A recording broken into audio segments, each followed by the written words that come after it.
টাকা দেবো? বাচ্চাদের হাতে একদম টাকা দেবে না, তুমি খাবার দাও, পোশাক দাও। ঠিক আছে নীতি, তাহলে এইটা ওকে দিয়ে দিই, আমাদের ছেলের জন্য আর একটা জামা কিনে নেবো। এই নাও।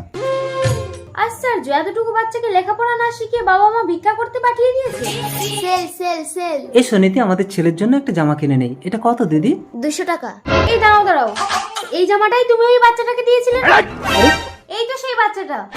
তার মানে একটা ছোট্ট বাচ্চাকে দিয়ে ভিক্ষা করিয়ে একই জিনিস বারবার বিক্রি করে মানুষকে ব্ল্যাকমেল করছেন। ওরা এখন লেখাপড়া করার সময়, আপনাকে আমি পুলিশে দেবো।